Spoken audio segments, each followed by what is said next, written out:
The champagne glass slipped from my daughter-in-law's hand the moment she hit the floor. Jessica's mother, Helen, was convulsing on my marble kitchen floor, foam collecting at the corners of her mouth, and all I could think was, well, that wasn't supposed to happen to her. If you're watching this, subscribe and let me know where you're watching from. Before I tell you how I got to this point, let me be clear about something. I've spent 70 years on this earth, and I didn't survive a ruthless business world by being stupid. When someone tries to poison you at your own retirement party, you notice. Especially when that someone has been eyeing your bank account like a starving woman stares at a feast. 2 hours earlier, my kitchen had been full of laughter and celebration. I'd just sold my consulting firm for $23 million. Not bad for a company I'd built from nothing after my husband died 15 years ago. Michael, my son, had insisted on throwing this party. "Mom, you deserve to celebrate," he'd said, those sincere brown eyes of his working overtime. "Let Jessica handle everything. You just relax and enjoy." I should have known something was wrong when Jessica volunteered to play hostess. The woman who usually complained about loading the dishwasher was suddenly Martha Stewart incarnate, arranging flowers and polishing crystal like her life depended on it. Which, as it turned out, it probably did. The party was lovely, I'll give her that. About 30 people from my professional life, a few neighbors, and family. Jessica had even hired a bartender. "Nothing's too good for you, Sarah," she'd gushed, squeezing my arm with those perfectly manicured nails that cost more than most people's weekly groceries. I was making small talk with my former business partner when I saw it. Jessica, standing near the champagne table, glancing around nervously before pulling a small vial from her purse. My blood turned to ice as I watched her empty the contents into a specific glass, the one with the tiny chip on the rim that I always used at parties. Now, a sensible person might have screamed, might have called the police, might have confronted her right there. But I've learned that sometimes the best way to catch a snake is to let it think it's cornered a mouse. So I smiled, nodded at whatever my business partner was saying about market trends, and kept watching. Jessica picked up my doctored champagne and began walking toward me, her face a mask of daughterly concern. "Sarah, you look tired," she said, offering me the glass. "Here, have some champagne. You've earned it." I took the glass, thanked her warmly, and waited. About 10 minutes later, when she was distracted showing off her new tennis bracelet to the neighbors, I quietly switched glasses with her mother, Helen, who was standing nearby, looking rather lost without a drink. Helen had always been a bit scattered. Poor thing. She grabbed the nearest glass without thinking, the one I just placed next to her purse. Within 5 minutes, she was complimenting the champagne's interesting flavor and asking if I'd ordered it from somewhere special. The rest, as they say, happened rather quickly. I knelt beside Helen while Jessica screamed for someone to call 911. Her performance of shocked devastation almost convincing. Almost. The problem with being a murderer is that genuine panic and fake panic look very different when you know what to watch for. "What happened?" my son Michael demanded, pushing through the small crowd that had gathered. His face was pale, but I caught something else in his expression. A quick glance toward Jessica that lasted just a fraction too long.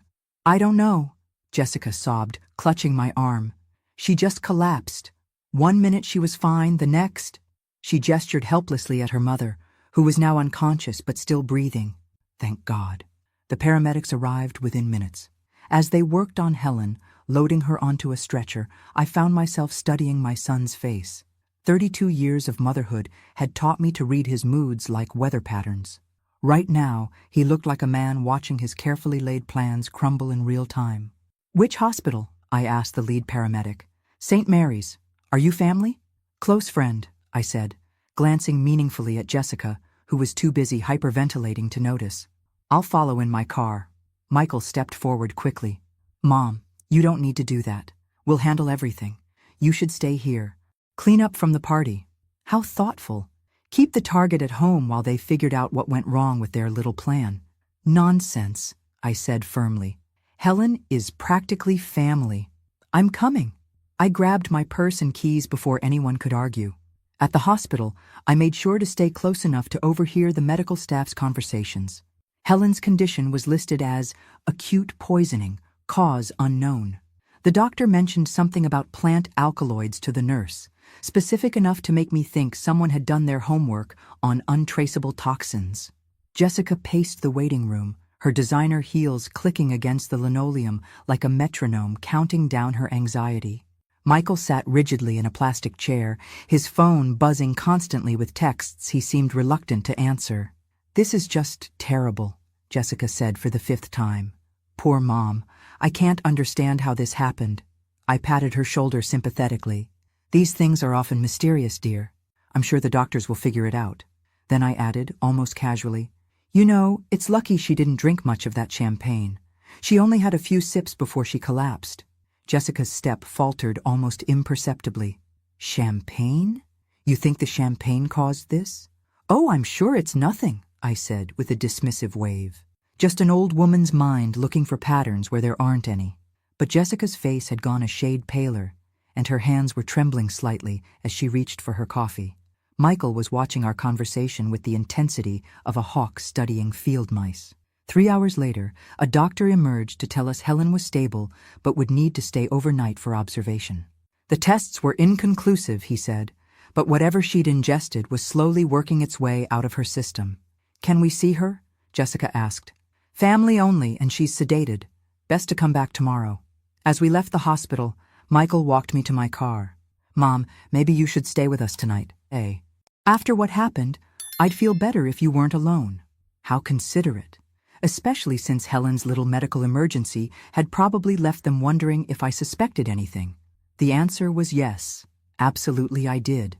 But they didn't need to know that yet. "That's sweet of you, dear, but I'll be fine. I have that new security system, remember?" I kissed his cheek and got into my car, watching in my rearview mirror as he and Jessica had what looked like an urgent, whispered conversation in the parking lot.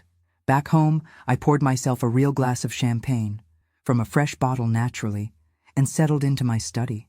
Time to figure out exactly what my loving family had planned for me, and more importantly, what I was going to do about it. I spent the night doing something I'd become quite good at in 45 years of business. Research. Not the kind you do with computers and databases, the kind you do with a clear memory and a suspicious mind. Helen's poisoning wasn't random, and it certainly wasn't an accident.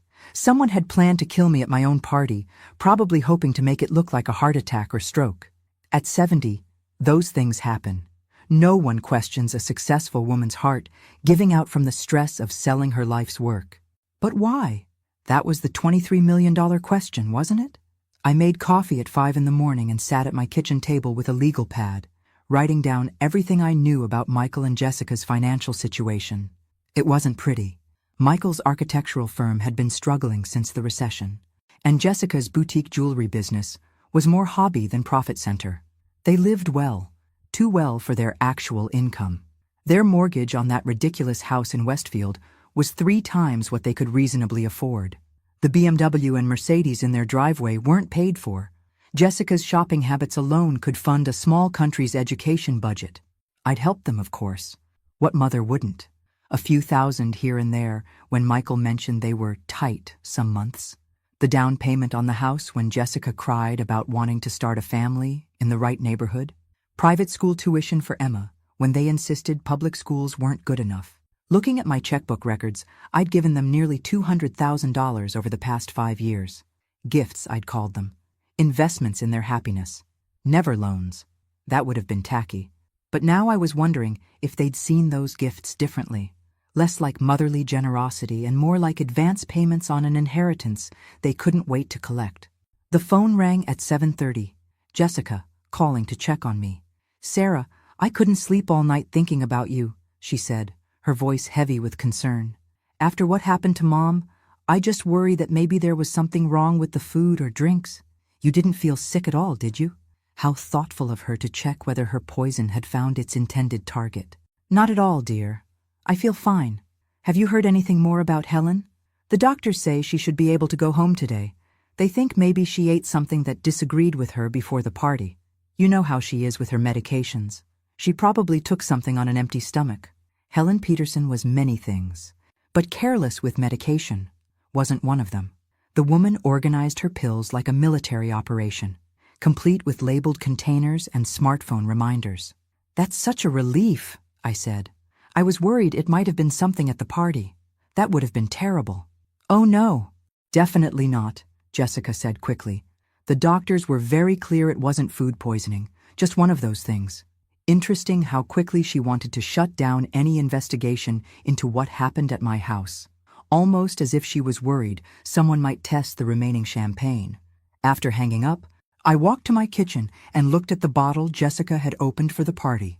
Still 3/4 full, sitting innocently on my counter. I wondered what would happen if I had it tested at a lab. Not that I needed proof for myself, I knew what I'd seen. But evidence might be useful later. My doorbell rang at 9 o'clock. Michael stood on my front porch holding a box of pastries from my favorite bakery, looking every inch the concerned son. Thought you might want some breakfast, he said, kissing my cheek. You probably didn't eat much yesterday after everything that happened. I let him in and made fresh coffee while he arranged the pastries on a plate. Watching him move around my kitchen, opening cupboards he'd known since childhood, reaching for sugar without asking where it was kept, I felt a strange sadness. This was still my little boy, the one who used to bring me dandelions and proudly display his elementary school artwork on my refrigerator. When had that boy turned into a man who stood by while his wife tried to murder his mother? "How are you holding up, Mom?" he asked, settling across from me at the breakfast table. "Oh, you know me. Takes more than a little excitement to rattle these old bones." He smiled, but it didn't reach his eyes. That's what I was afraid of. An odd thing to say.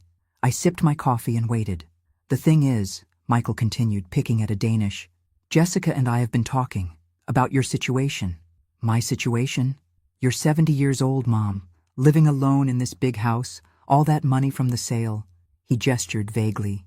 "It just seems like a lot for one person to manage." There it was, the setup for whatever they had planned next. "I appreciate your concern, dear," I said, keeping my voice light, "but I've been managing quite well so far."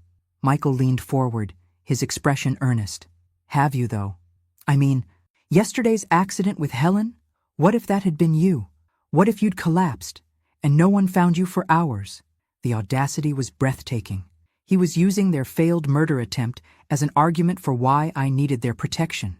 "Michael, Helen collapsed at a party with 30 witnesses and paramedics arrived in minutes. I'd hardly call that a cautionary tale about living alone. That's not what I meant." He ran his hands through his hair, a gesture I remembered from his teenage years when he was about to ask for something he knew I'd refuse. "Look, Jessica and I have been doing some research. There are some really nice communities for active seniors. Places where you'd have people around, activities, medical staff on site." Ah, the nursing home pitch. How convenient that they'd already been researching options for me. "How thoughtful," I said. "And I suppose you found something specific in mind?" "Actually, yes." He pulled out his phone and showed me a glossy website. "Sunset Manor. It's only 20 minutes from our house, so we could visit all the time. They have a golf course, a spa, cultural activities. It's more like a resort than a retirement home." I studied the pictures of smiling elderly people playing bridge and doing water aerobics. Everyone looked so peaceful and content, probably because they were heavily medicated. "The only thing is," Michael continued, "there's usually a waiting list. But if someone wanted to move in quickly, they'd need to pay the full entrance fee up front. It's significant, about $400,000, but it covers everything. Housing, meals, medical care for life. $400,000. That would make a nice dent in my liquid assets, wouldn't it? And once I was safely tucked away in Sunset Manor, who would have power of attorney over the remaining $22 million? Who would be making decisions about my care and my money? "It sounds lovely," I said. "But you know, I'm quite happy here. This house holds so many memories of your father. Mom, Dad's been gone 15 years. Don't you think it's time to start a new chapter?" The gentle concern in his voice made my heart ache. If I hadn't seen what I'd seen last night, I might have actually considered his suggestion. My son, worried about his aging mother, wanting to make sure she was safe and cared for. It would have been touching. Instead, it was terrifying. "I'll think about it," I said finally. "It's a big decision." Michael's relief was visible. "Of course. Take all the time you need. Maybe we could drive out there next week." "Just to look around?" "Maybe." I stood up and began clearing the breakfast dishes. "You know, I should call Helen today. Make sure she's feeling better." Actually, Mom, Jessica asked me to tell you that Helen probably needs to rest for a few days. The doctor said visitors might be too stimulating while she recovers. How convenient. Keep me away from the victim until the evidence is out of her system and she can't remember details clearly. After Michael left, I sat in my study and thought about timing. They'd waited until after I sold the company to make their move. Smart. If I'd died 6 months ago, my $23 million would have gone to Michael in my will anyway. But as a gift from a living person, it would face different tax implications. Killing me now, especially if they could manufacture signs of declining mental capacity first, would give them grounds to challenge any recent changes to my estate plans. The phone rang. My attorney, David Hartwell, returning a call I'd made earlier. Sarah, good to hear from you. How was the retirement party? Eventful, I said. David, I need to see you. Soon. Is everything all right? I looked out my study window at the garden my husband had planted 20 years ago. The roses were blooming beautifully, despite having no one to tend them, but an old woman who apparently couldn't be trusted to manage her own life. I'm not sure, I said, but I think I'm about to find out. David Hartwell had been my attorney for 20 years, which meant he'd seen me through my husband's death, the building of my business, and every major decision since. A thin, precise man who kept his emotions carefully controlled, David was exactly the kind of lawyer you wanted when you suspected your family was trying to kill you. His office overlooked downtown from the 15th floor, all dark wood and leather chairs designed to inspire confidence. I'd always felt safe here, surrounded by law books and the subtle smell of expensive cologne. Tell me everything, David said after his secretary brought us coffee and closed the door. I told him. Every detail from the party, Helen's collapse, Michael's visit this morning. David listened without interruption, occasionally making notes on his legal pad. You're certain about what you saw? He asked when I finished. As certain as I am that I'm sitting in this chair. David leaned back, tapping his pen against his lips.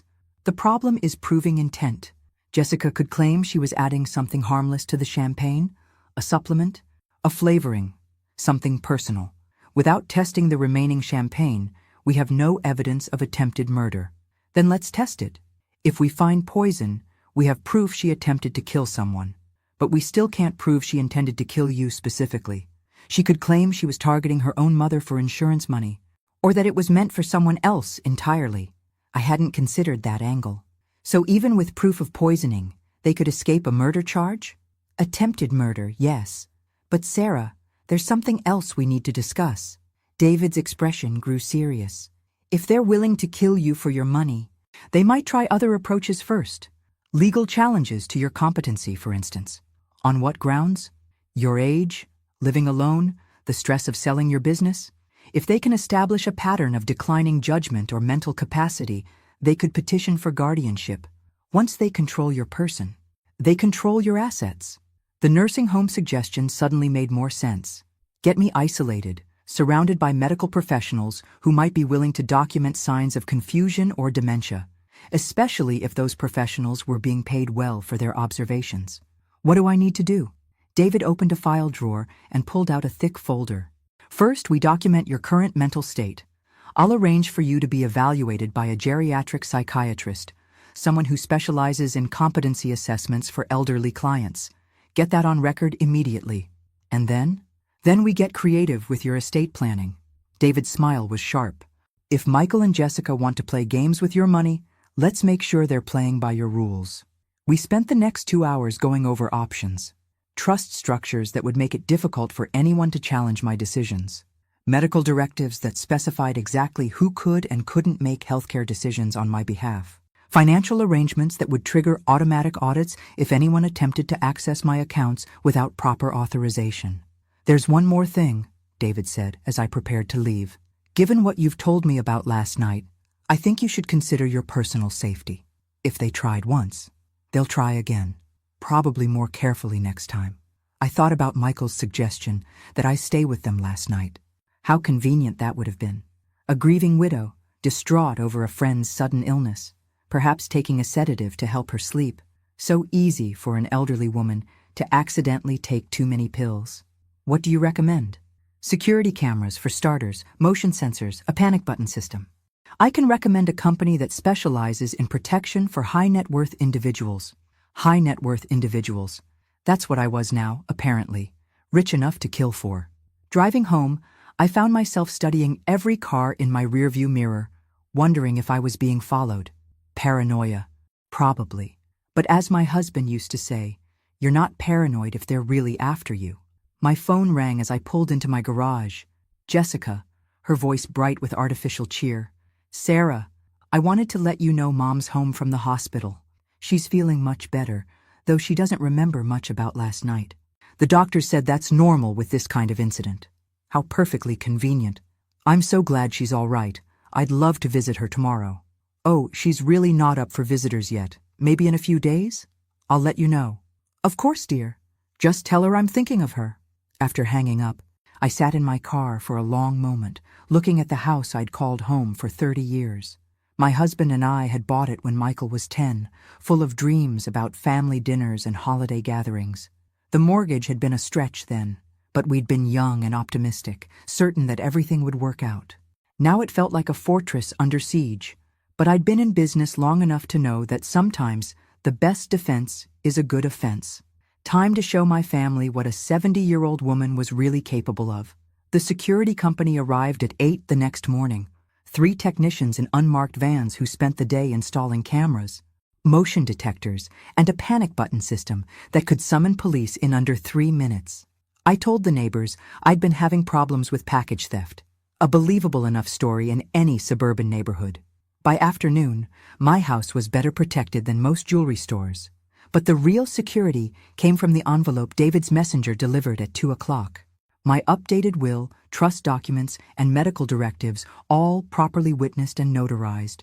If Michael and Jessica wanted my money, they'd have to wait for it, and they'd get a lot less than they expected. The new will cut Michael's inheritance from everything to a modest trust fund that would pay him $50,000 a year for life, enough to live comfortably, but not enough to fund their current lifestyle. The bulk of my estate would go to cancer research, with smaller amounts to several charities I'd supported over the years. As for Jessica, she got nothing, not a penny. I'd never liked the woman, but I'd tolerated her for Michael's sake. Attempted murder, however, was where I drew the line. I was reading through the documents one final time when my doorbell rang. Through the security monitor, I could see Michael and Jessica standing on my front porch, both looking somewhat grim.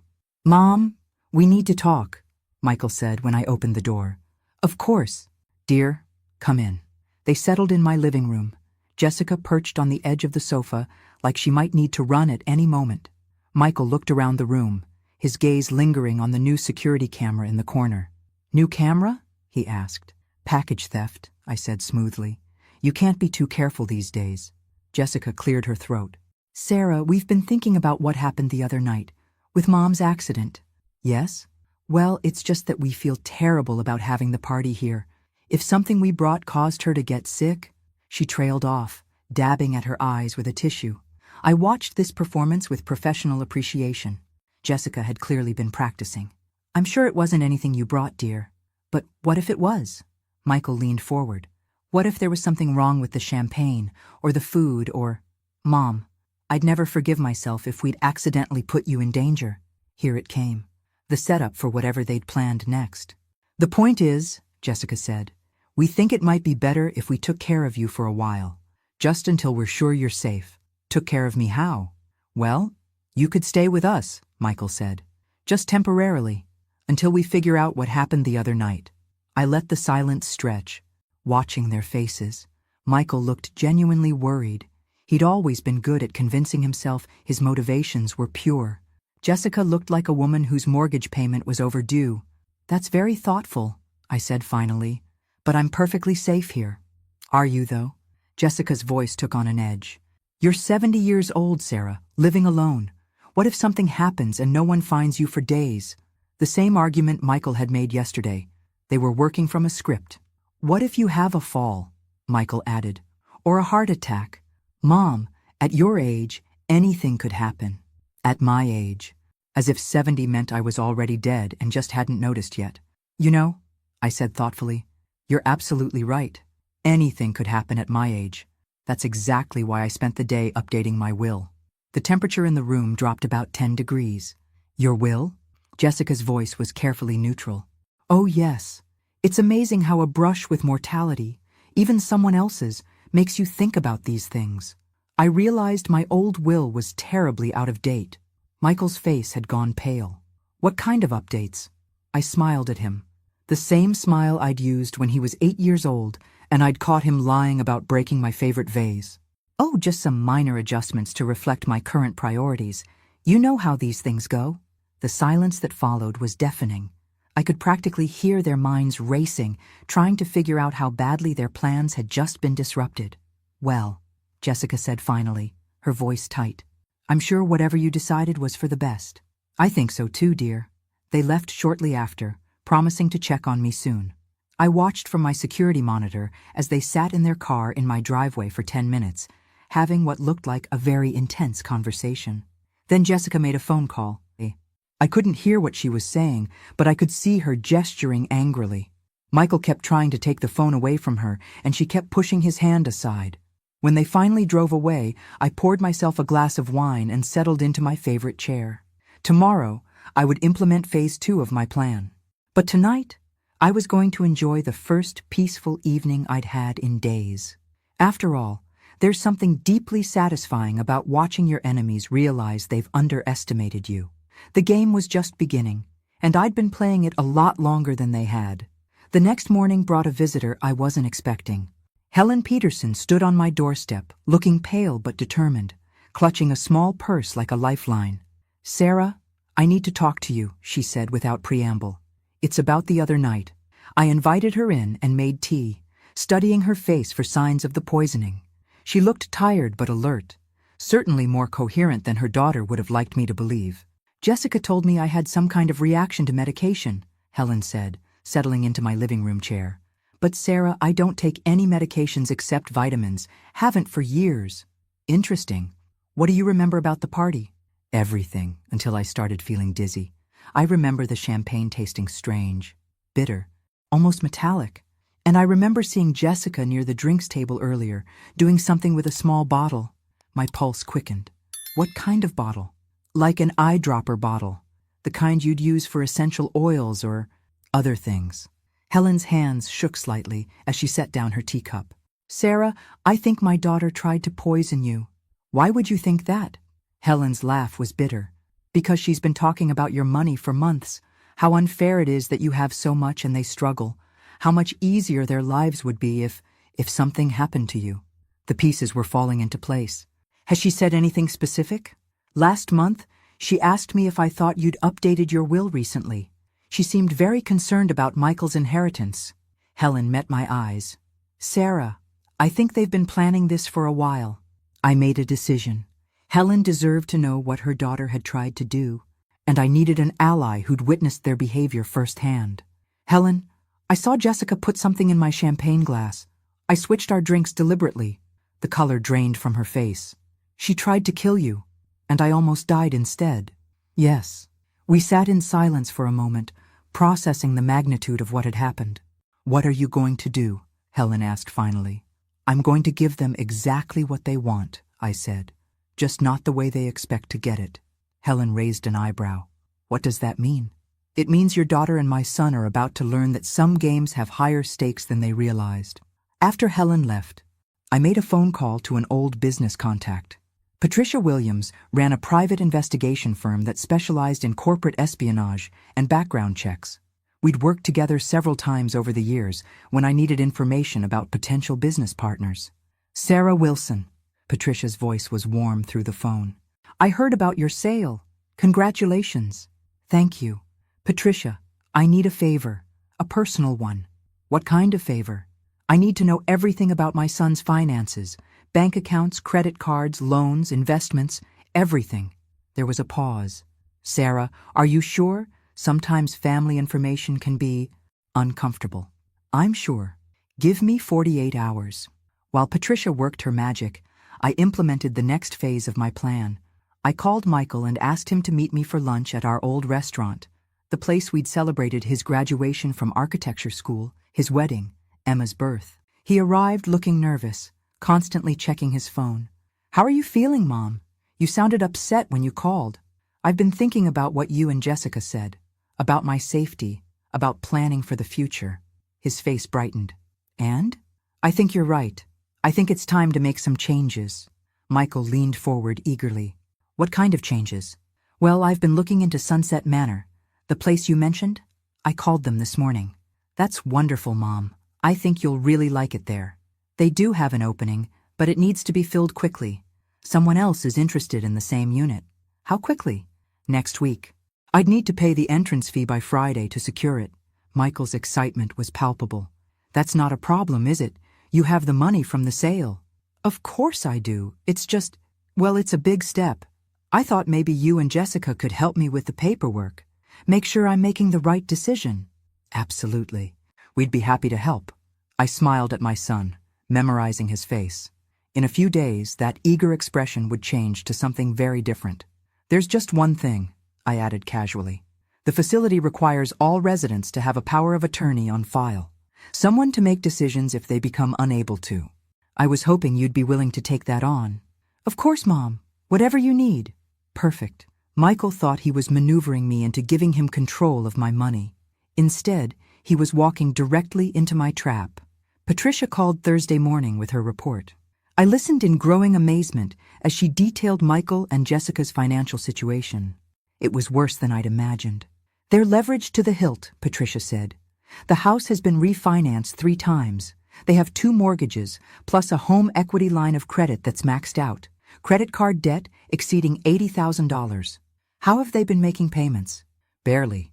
Michael's business has been operating at a loss for 2 years. They've been using credit cards to pay other credit cards. Classic signs of financial desperation." "Anything else?" "Jessica took out a life insurance policy on you 6 months ago. $500,000, with her listed as beneficiary." My blood turned to ice. "How is that legal?" "She claimed insurable interest as your daughter-in-law and caregiver. The insurance company probably assumed Michael was the actual beneficiary and Jessica was just handling the paperwork." "A life insurance policy. They'd been planning my death for months, not days." "There's one more thing. Sarah. Michael's been making regular payments to someone named Dr. Richard Steinberg, a geriatric psychiatrist." "For what?" "I'm not sure yet, but the payments started 3 months ago. Small amounts, like consultation fees." "Dr. Richard Steinberg. I made a note to ask David about him." That afternoon, Michael and Jessica arrived at my house with a briefcase full of paperwork for Sunset Manor. They spread the documents across my dining room table like generals planning a battle. "This is the admission contract," Jessica explained, pointing to a thick stack of papers. "And this is the financial disclosure form. It lists all your assets so they can calculate your monthly fees." "It's very thorough," I observed, scanning the documents. "They'd want access to all my accounts, all my investments, everything." "The power of attorney paperwork is here," Michael added, sliding another document toward me. "It's pretty standard. Just gives me the authority to handle your financial affairs if you can't." I read through the power of attorney document carefully. It was far more comprehensive than Michael had indicated. With this signature, he'd have immediate access to my bank accounts, investment portfolios, and the authority to make any financial decisions on my behalf. "This seems quite broad," I said. "Do I really need to give you this much authority?" "Mom, it's just a precaution," Michael said. "The facility requires it. And honestly, at your age, it's good to have someone younger handling the complicated financial stuff." "At my age." There was that phrase again. "What if I change my mind about Sunset Manor?" I asked. "Can this be revoked?" Michael and Jessica exchanged a quick glance. "Well, technically yes," Jessica said. "But the facility has strict policies about residents who try to leave. There are medical evaluations, waiting periods. It's complicated." Of course it was. Once I signed these papers and moved to Sunset Manor, they'd control my money and could make it very difficult for me to leave, especially if Dr. Richard Steinberg was standing by to evaluate my mental competency. "I need to think about this overnight," I said, gathering the papers. "It's a big decision." Michael's face fell. "Mom, remember we need to submit everything by tomorrow if you want the unit." "I understand. I'll have an answer for you in the morning." After they left, I called David Hartwell. "David, what can you tell me about Dr. Richard Steinberg?" Steinberg? He's a geriatric psychiatrist, specializes in competency evaluations for elderly patients. Why? My son's been paying him for consultations. There was a long pause. Sarah, Steinberg has a reputation for being accommodating to families who are concerned about an elderly relative's judgment. His evaluations tend to support whatever outcome the family is seeking. You mean he's willing to declare people incompetent for money? I couldn't say that officially. But I've seen several cases where families use Steinberg's evaluations to gain control of an elderly person's assets. The picture was becoming crystal clear. Michael and Jessica weren't just after my money. They'd developed a comprehensive plan to take it. Get me into Sunset Manor under the guise of safety and care. Use the power of attorney to access my accounts. If I resisted or tried to leave, have Dr. Steinberg declare me mentally incompetent. It was actually quite clever. If I hadn't seen Jessica poison the champagne, I might have walked right into their trap. David, I need you to prepare something for me, I said. And I need it ready by tomorrow morning. What kind of something? The kind that's going to teach my family a lesson they'll never forget. That evening, I sat in my study going over the plan one more time. Everything had to be perfect. Tomorrow, Michael and Jessica would get exactly what they deserved. But first, I had one more phone call to make. Friday morning arrived gray and drizzling, the kind of weather that made everything seem ominous, perfect for what I had planned. Michael and Jessica arrived at 9 sharp, both dressed like they were attending a business meeting, which in a way they were. Have you decided, Mom? Michael asked, settling into my living room with barely contained excitement. I have. I pulled out the Sunset Manor paperwork, now signed and notarized. I think you're right. It's time for me to start this new chapter. Jessica's relief was visible. Oh, Sarah, I'm so glad. Oh, you're going to love it there. I'm sure I will. And Michael? I've signed the power of attorney papers as well. Michael's hands actually trembled as he took the documents. This is the right decision, Mom. You won't regret it. I smiled at him. I'm sure I won't. We spent the next hour going over the financial paperwork. Jessica had a laptop open, furiously typing as I provided account numbers and access codes. Every few minutes, she'd share a meaningful look with Michael, like children who couldn't believe Christmas had come early. There's just one more thing, I said when we'd finished. I need to sign some additional paperwork with my attorney before the transfer is official. Something about tax implications for large financial transactions. Of course, Michael said. Do you want us to drive you to his office? Actually, he's coming here. David should arrive any moment. As if on cue, the doorbell rang, but it wasn't David Hartwell standing on my porch. It was Detective Lisa Morrison from the local police department, along with a colleague I didn't recognize. Mrs. Wilson, I'm Detective Morrison. We need to speak with you about an incident that occurred at your home earlier this week. Michael stood up quickly. What kind of incident? A suspected poisoning, Detective Morrison said, her gaze moving between Michael and Jessica. We understand there was a medical emergency here during a party? Jessica's face had gone very pale. That was my mother. She had a reaction to her medication. The doctors said it wasn't serious.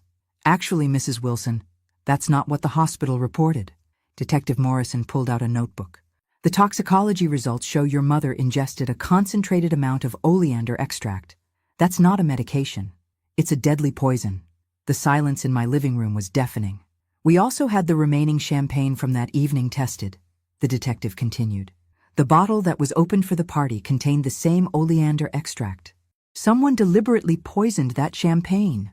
Michael was staring at Jessica with an expression of dawning horror. Jess, what did you do? I didn't do anything. Jessica's voice was shrill with panic. This is crazy. Why would I poison my own mother? That's what we're trying to figure out, Detective Morrison said. Especially since the champagne glass with the highest concentration of poison was originally intended for Mrs. Wilson here. Jessica looked like she might faint. Michael sank back into his chair, his face ashen. There's something else, I said quietly. Detective, show them the insurance policy. Detective Morrison nodded and pulled out another document. Mrs. Hartwell, we discovered you took out a $500,000 life insurance policy on Mrs. Wilson 6 months ago. That gives you a clear financial motive for murder. This is insane, Jessica whispered. Sarah, tell them this is insane.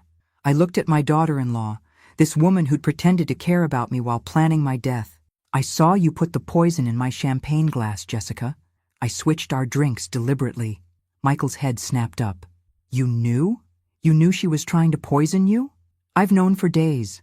I also know about your financial situation, about Dr. Steinberg, about your plan to have me declared incompetent. I know about everything. The power of attorney papers slipped from Michael's numb fingers. Mom, I didn't know about the poison. I swear to God, I didn't know she was going to try to kill you. But you knew about the rest of it, didn't you? The nursing home, the power of attorney, the plan to take my money. Michael's silence was answer enough. Detective Morrison stepped forward. Jessica Hartwell, you're under arrest for attempted murder. As they handcuffed Jessica, she turned to me with eyes full of rage. You think you're so clever, don't you? You have no idea what you've done. Actually, I said, I know exactly what I've done. After the police left with Jessica, Michael sat in my living room like a man in shock. He stared at the power of attorney papers scattered on the floor, occasionally running his hands through his hair. She said it was just about getting you somewhere safe, he said finally. She said you were becoming forgetful, making poor decisions. She convinced me you needed protection. And the money? That was about protection too? Michael's face crumpled. We're in so much debt, Mom. The business is failing. We're behind on everything. Jessica said if something happened to you naturally, we'd inherit enough to start over. But she never said anything about, he gestured helplessly, about murder. I thought we were just planning for the inevitable, getting things in place for when when I died of natural causes. How convenient that those natural causes needed a little help arriving. Michael looked up at me with tears in his eyes. I'm sorry. I'm so sorry. Mom, I never wanted to hurt you. I studied my son's face, looking for the truth beneath the remorse. Part of me wanted to believe him, wanted to think that Jessica had manipulated him into this situation. But I'd been in business too long to ignore red flags. Michael, show me your phone. What? Your phone. Show me your text messages with Jessica from the past week. Michael hesitated, then reluctantly handed over his phone. I scrolled through his messages, my heart sinking with each exchange I read. Jessica, did you talk to Mom about Sunset Manor? Michael, yes. She's considering it. Jessica, good. The sooner we get her moved, the better. She's been asking too many questions about our finances. Michael, what if she changes her mind? Jessica, she won't, not after tomorrow night. Michael, what's tomorrow night? Jessica, trust me. By Sunday she'll be begging us to take care of her. I handed the phone back to Michael. You knew, didn't you? Maybe not the specific method, but you knew Jessica was planning something for the night of the party. Michael's shoulders sagged. I thought she meant to scare you somehow. Stage a break-in, maybe, or some kind of accident that would make you realize you weren't safe living alone. You thought she was going to stage my attempted murder? Not murder. Just something that would convince you to move to Sunset Manor willingly. The casual way he said it chilled me to the bone. My own son had been comfortable with the idea of traumatizing me into compliance. Michael, there's something else you need to know, I said. I had a private investigator look into your finances. His face went white. What did you find? Everything. The debt, the failed business, the fact that you've been living beyond your means for years. I pulled out Patricia's report. But there was one thing that particularly interested me. The payments to Dr. Steinberg. Mom, I can explain. Can you? Because according to this, you've been paying him to consult on my case for 3 months, before you ever suggested Sunset Manor, before you expressed any concern about my mental state. What exactly were you consulting him about, Michael? Michael buried his face in his hands. Jessica said we needed a backup plan, in case you refused to sign the power of attorney willingly. A backup plan. Steinberg agreed to evaluate you and find signs of dementia or incompetency. Jessica said it was just a precaution in case you became difficult. I felt something cold settle in my chest. You were planning to have me declared mentally incompetent from the beginning. Only if necessary. Only if you refused to let us help you. Help me what, Michael? Help me give you my money? The truth hung in the air between us. My son, the little boy I'd raised and loved and sacrificed for, had been planning to destroy my independence and steal my life's work. There's one more thing, I said quietly. The papers you signed today. The power of attorney I gave you? Michael looked up hopefully. Yes? They're fake. David prepared them specially for this meeting. They give you power of attorney over a bank account that contains exactly $1. Michael stared at me in shock. What?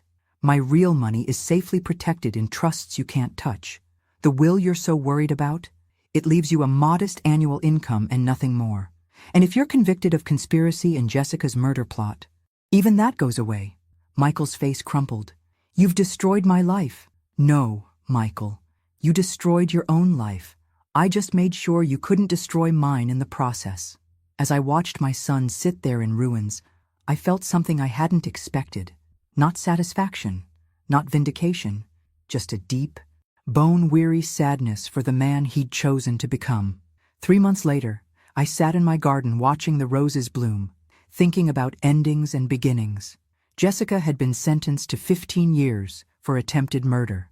Michael received 3 years for conspiracy, though his lawyer managed to argue it down from the original charges. Emma, my granddaughter, had called the night before. At 16, she was old enough to understand what her parents had done, old enough to be horrified by their choices. "Grandma Sarah, I'm so sorry," she'd said, her voice thick with tears. "I had no idea they were planning any of this." "I know, sweetheart. None of this is your fault. Can I come visit you this summer? I know Mom and Dad are away, but I'd like to see you." "I'd love that," I'd told her, and meant it. Emma was innocent in all this, a victim of her parents' greed as much as I was. Helen Peterson had become an unexpected friend. We met for coffee twice a week now, 2 women bonded by the bizarre experience of surviving their own family's betrayal. She was considering writing a book about elder abuse, using our story as a cautionary tale. "You know," Helen said during our last coffee date, "I keep thinking about how close they came to getting away with it." "They never had a chance," I replied. "I've been dealing with people who wanted my money for 40 years. The only difference this time was that they shared my DNA." Helen laughed. "Do you ever regret how it ended, with both of them in prison?" I considered the question seriously. Did I regret it? Michael was my son, the child I'd raised and loved. But he was also a man who'd been willing to destroy my life for money. "I regret that it was necessary," I said finally. "But I don't regret protecting myself." The doorbell interrupted my garden reverie. Through the security monitor, I could see David Hartwell standing on my porch, holding a briefcase and looking unusually pleased with himself. "David, what brings you by?" "Good news," he said, settling into my living room. "The insurance company has decided not to contest Jessica's policy on your life. Since she was convicted of attempting to murder you, they're voiding the policy and returning all premiums paid. That's something, I suppose. There's more. Michael's creditors are seizing all his assets to pay his debts. That includes the house you helped them buy. They're asking if you want to make an offer." I thought about Michael and Jessica's house, with its granite countertops and cathedral ceilings. All those beautiful things they'd wanted so desperately. "No," I said. "Let someone else have it. Someone who can afford it honestly." David nodded and pulled out another document. "The final item, your trust restructuring is complete. Your money is now protected in perpetuity. No one can access it without your explicit written consent.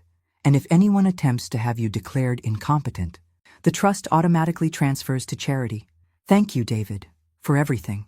After David left, I poured myself a glass of wine and sat on my deck, watching the sunset paint the sky in shades of gold and pink.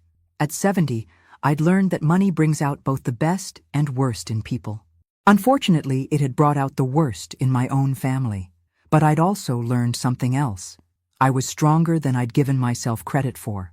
Smart enough to see through their plans, tough enough to stop them, and resilient enough to build a new life without them. My phone buzzed with a text from Emma. "Grandma, I got accepted to Northwestern. Pre-law, just like you suggested. Can't wait to tell you all about it when I visit." I smiled, typing back, "Congratulations, sweetheart. I'm so proud of you." Maybe that was the real victory. Not stopping Michael and Jessica's scheme, but ensuring that the next generation would have a chance to choose better. Emma would grow up knowing that money was a tool, not a goal. That family meant support and love, not exploitation and greed. The roses in my garden were blooming beautifully, tended now by a wonderful landscaping service I could easily afford.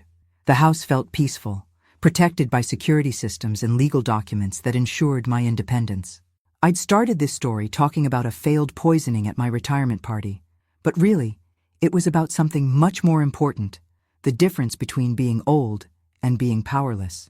I might be 70, but I was far from powerless. And anyone who tried to test that theory would learn, as Michael and Jessica had, that underestimating a sharp old woman is a very expensive mistake. Sometimes the best revenge is simply living well and making sure the people who wronged you don't get to enjoy the fruits of their schemes. I'd done both, and I'd sleep just fine knowing it. After all, at my age, a good night's sleep is worth more than all the money in the world.